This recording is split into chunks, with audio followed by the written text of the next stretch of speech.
Hey, what's going on everybody, and welcome back to the Whiskey Cove. And on today's episode, we talk about 7 allocated whiskeys that you need for 2025. Run the video.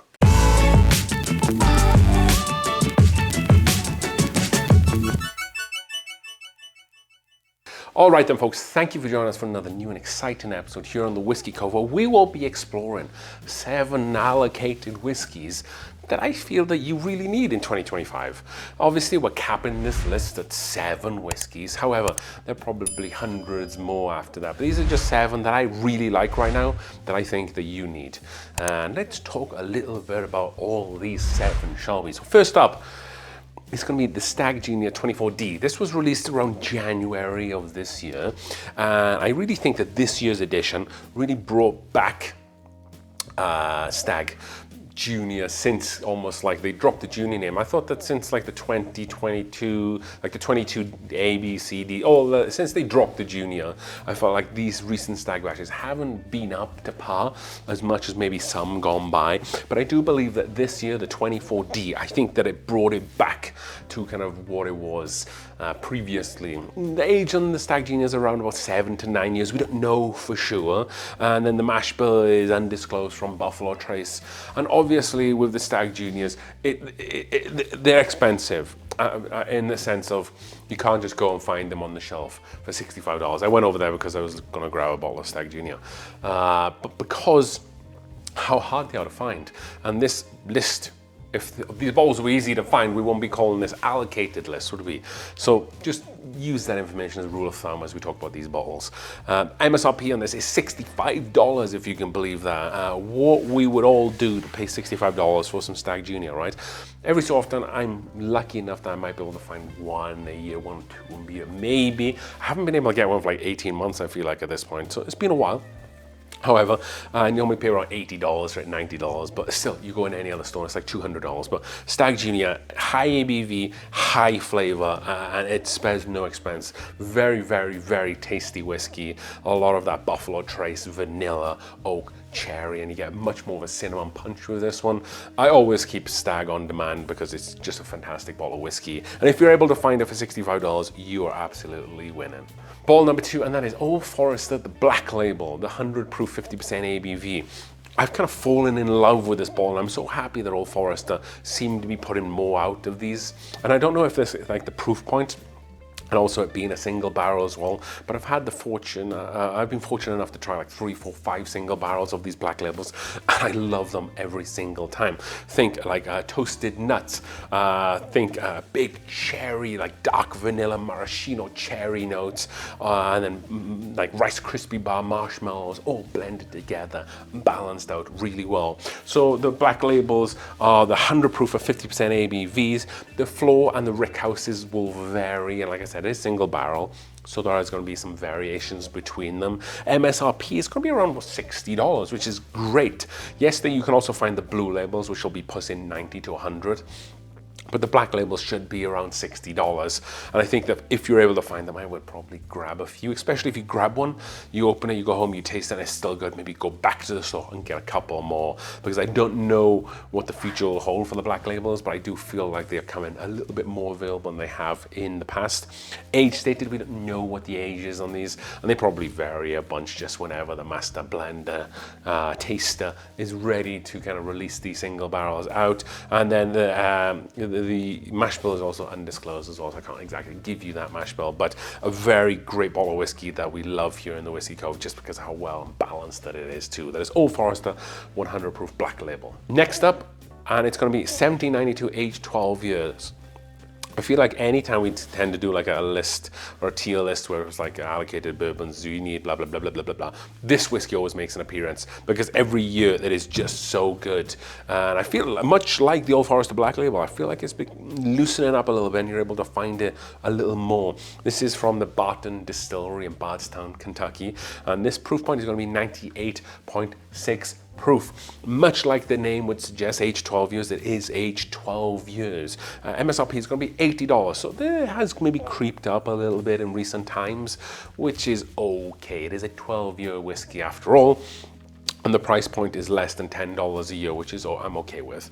I think what makes this bottle so good is it kind of has, again, a lot of cherry syrup notes there, almost like a Shirley Temple with that kind of bright cherry note.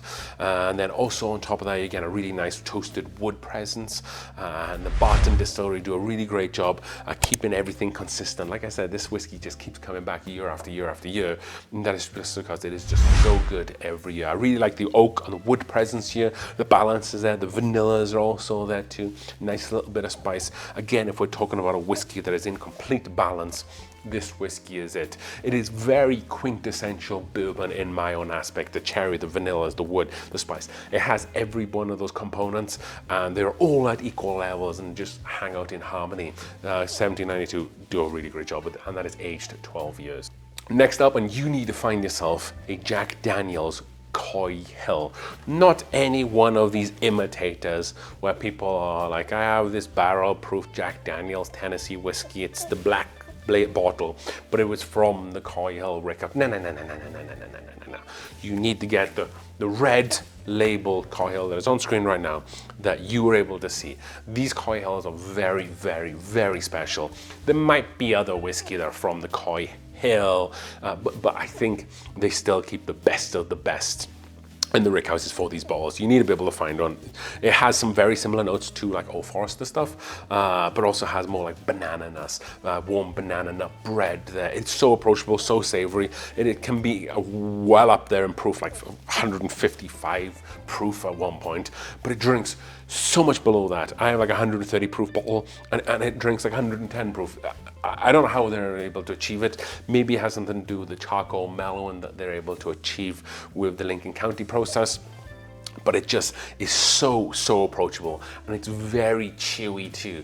Like, you can chew on the whiskey then it's in your mouth, and the finish on this just is the gift that it just keeps on giving. MSRP on this bad guy is going to be $70 if you can find it. Of course, you're probably not going to find it for 70. However, you pay a little bit more because it's a bottle that it's definitely a party pleaser. That was Jack Daniel's Coy Hill. Next up, and we have a bottle from the Still Austin Distillery, and that is the Taninger Cigar Blend. So the Taninger Cigar Blend isn't a blend in the way that it's finished on a bunch of different barrels and then brought together. So this is basically just to do with a blending process. So Taninger is 106 proof. It is coming in around an age statement of 5 years.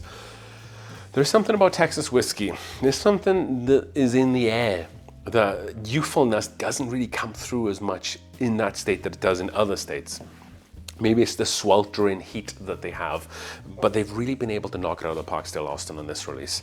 MSRP on this bad boy is gonna be just around $100 or so. It's whatever. Different stores, different states price it completely different. Maybe what price you pay at the distillery is going to be different to what you're going to be paying in Colorado. It's wildly different. This mash bill is going to be Texas grown red, white, and blue corn.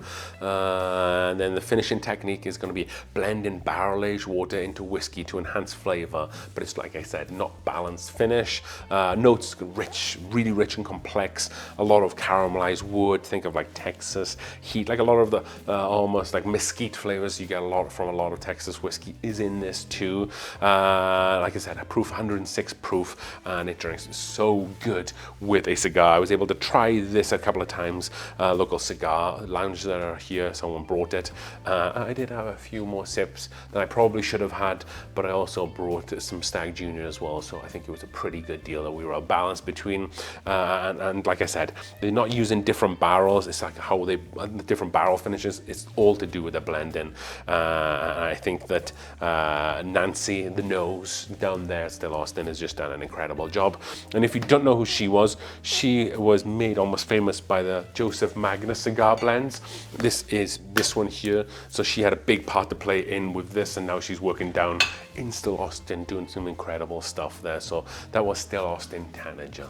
6 on this list, and this is going to be High West Boo Rye. I think High West Boo Rye has probably been High West's best bottle that they've done for the last 3 years or so.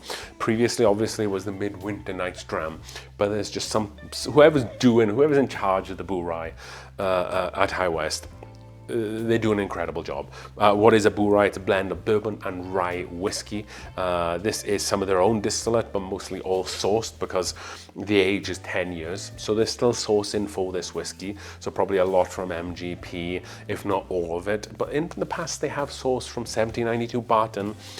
So that might be interesting to see if they've included any old barrels that they might have around the warehouse for that. MSRP is going to be $125, so a little bit more on the pricier side, but I really like, as someone who doesn't like Bourye's, this has been only like one of very few Bourye's that I've liked. It has the creamy and corniness of the vanilla, and has a little bit of the rye spice that it doesn't really have any mint or eucalyptus, and it comes together really well, very approachable. I really like the ABV on this one. So it's on the proof point, so it's only 92 proof for 46% ABV, but I really think that that works for this whiskey. There are some whiskies though where you'll try and be like, I wish this proof point was maybe a little higher. However, with this, I really like where it's at. So definitely a great job of keeping that. It's very rich, it's layered, it's complex. I really like this whiskey. And now this been distributed nationwide. So for a time they didn't kind of bring the distribution back to Utah only, but now you're able to find it nationwide. So definitely keep an eye out for it, around $125, and you definitely need to pick it up for the year 2025 this year. And then lastly, for the 7th bottle on this list that you need to pick up, then it's going to be the Maker's Mark Star Hill Farms Whiskey Company. So for the first time in 70 years, Maker's Mark are bringing out a new mash bill. So previously they've only used their traditional wheated bourbon mash bill, but for this year they brought a brand new mash bill after 70 years. It's going to be 70% soft red winter wheat and 30% malted barley blended with a mash bill 2 of a 100% malted barley. So they blend all those together and they create this phenomenal whiskey, aged between 7 and 8 years. You get like a really nice like toasted wheat note. You get some lemon there. You get like a ginger nut cookie on this too. It's non-chill filtered, so you get all that beautiful barrel char, the barrel sweetness that comes with it. Some really nice cherry, some brown sugar, some maple syrup. I really like this whiskey. It is a wheated whiskey, not wheated bourbon. So make sure you're aware of the subtle differences with that. Wheated bourbon, corn has to be the highest in the mash bill, where wheat whiskey, wheat has to be highest in the mash bill. That's the subtle difference between the two. MSRP on this is going to be $100, and this is allocated. This is a 2025 release. You should be able to still find it, but my research would suggest that this is going to be an annual release, so definitely look forward to it moving forward. It's a cool bottle, as you can see on the screen right now. It looks very premium. It's not wax dipped like Maker's Mark traditionally do, and it is kind of almost like a gourmet bougie hipster looking estate bottle. I really like what they did with the bottle, and I've fallen in love with this bottle of whiskey. I did a review on this bottle, and it's either out now or it will be coming out, and you definitely do not want to miss that review. So those are 7 whiskeys that I definitely allocated, whiskeys that I definitely suggest you try to pick up this year. I think there's a lot of variation there for some affordable bottles, but all of them are obviously going to be highly allocated whiskeys. So if you're able to get those 7, I think you will be putting your money well spent. And let me know down below in the description, what 7 would you go for? Would you go for anything? Maybe it's just one that you're really honing in on right now. As we drink through the world's whiskeys, one glass at a time, thank you so much for watching, folks. Cheers.